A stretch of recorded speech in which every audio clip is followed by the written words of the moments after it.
O coronavírus e a economia. Quais as nossas opções? Com a pandemia do coronavírus, estão sendo executadas medidas de quarentena para salvar a vida das pessoas. Mas se elas ficarem sem poder trabalhar, os impactos na economia parecem ser piores do que o próprio vírus, o que as faz questionar a quarentena. Faz sentido essa oposição entre salvar pessoas ou salvar a economia? Vamos imaginar o que acontece com a economia se não fizermos a quarentena. Nesse caso, as pessoas continuam circulando normalmente. As lojas e empresas ficam abertas e as pessoas vão trabalhar. No início, poucas pessoas estão infectadas pelo coronavírus e apenas algumas precisarão ser internadas no hospital. Esse começo lento dá a impressão de que a doença vai se espalhar bem aos poucos e que não é algo sério. Podemos desenhar aqui um gráfico com o número de casos graves precisando de internação até agora. Enquanto isso, na economia, as pessoas estão recebendo seus salários e fazendo suas compras. Então parece que a economia vai bem. Podemos desenhar aqui um gráfico com o PIB do Brasil. Ele é a soma de todos os bens e serviços finais produzidos ao longo do ano e pode ser usado para medir se a economia vai bem ou mal. Com as pessoas mantendo o contato social, os especialistas do mundo todo estimam que a contaminação vai acontecer de forma muito rápida e em pouco tempo. Após um início tímido, a doença de repente está em todos os lugares e não para de se alastrar. Assim, o número de pessoas que precisam de internação aumenta muito rapidamente. Mas o número de vagas disponíveis nos hospitais é limitado, por mais que o governo invista muito na criação de novas vagas. Podemos desenhar no gráfico uma linha com a quantidade máxima de leitos disponíveis.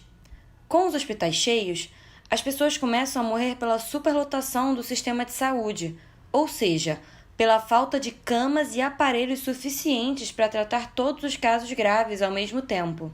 Um estudo feito no Imperial College de Londres estima que, se não houver quarentena, o número de mortos no Brasil por coronavírus vai ultrapassar 1 milhão de pessoas. Enquanto isso, muitas pessoas doentes ou vulneráveis terão que se isolar em casa, ou precisarão cuidar de familiares doentes, deixando de trabalhar. Nessa situação, a maioria da população terá que economizar dinheiro e reduzir suas compras. Com a redução das vendas, muitas empresas vão ter prejuízos ou falir. E com isso, seus funcionários perderão seus empregos. Sem salário, essas pessoas não conseguem comprar comida, remédios, pagar as contas, etc. Isso causa um efeito bola de neve, com a economia afundando cada vez mais. Esse cenário é muito complicado e leva ao caos social, com saques aos supermercados e pânico generalizado. A partir daí, não dá para imaginar o que vai acontecer se o Estado continuar escolhendo não decretar a quarentena. A verdade é que nenhum país se omitiu desse jeito até agora. Passado o pico de contágio, a previsão é de que as pessoas vão se recuperando da doença ou falecendo pela falta de internação hospitalar, e o número de casos graves eventualmente cai. Mas a consequência disso foram muitas mortes em vão, uma instabilidade social muito grande e um colapso econômico.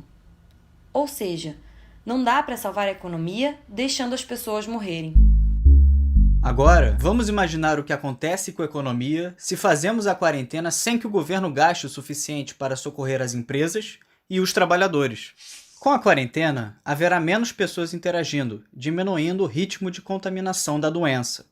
Dessa forma, os casos graves vão surgindo aos poucos, e conforme os pacientes antigos se curam, o sistema de saúde consegue receber a maioria dos novos pacientes.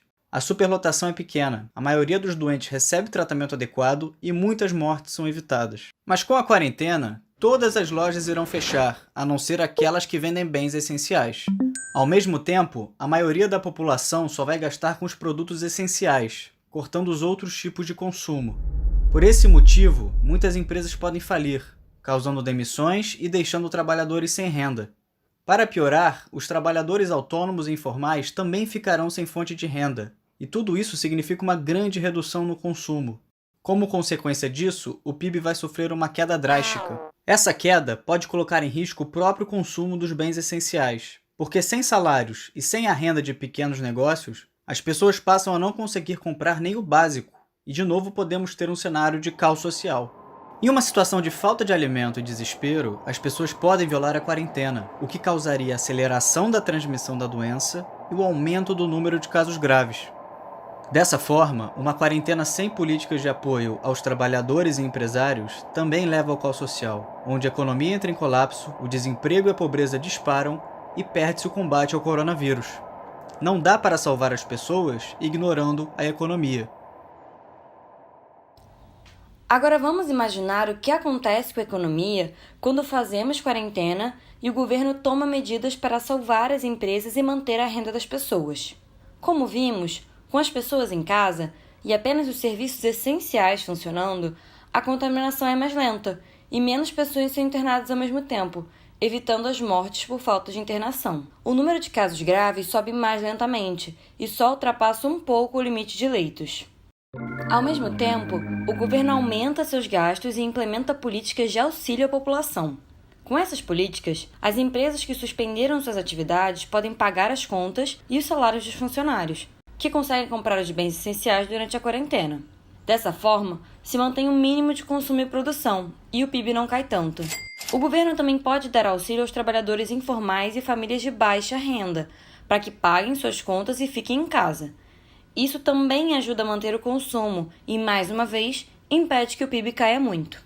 Esses auxílios precisam vir de várias formas, não só com grandes políticas de renda básica, mas também empréstimos subsidiados para empresas, adiar pagamentos de impostos e suspender a cobrança das contas de luz, água, gás e etc. Só assim as famílias poderão se sustentar e as empresas não quebrarão durante a crise da saúde, o que é essencial para a quarentena funcionar e os hospitais não serem sobrecarregados. Passado algum tempo, o número de casos graves começará a cair, mas durante toda a crise são necessários auxílios do governo para a economia conseguir se manter. Apenas assim será possível que as empresas voltem a funcionar após a crise e a população tenha como voltar a consumir, retomando o crescimento da nossa economia. Esse é o único cenário onde o colapso da economia e da saúde é evitado. Implementar uma quarentena junto com fortes políticas públicas de auxílio a empresas e pessoas é a única saída que temos. Por isso, não existe dilema entre salvar a economia ou salvar a vida das pessoas. Só é possível passar por essa crise protegendo ao mesmo tempo nossa população e a economia.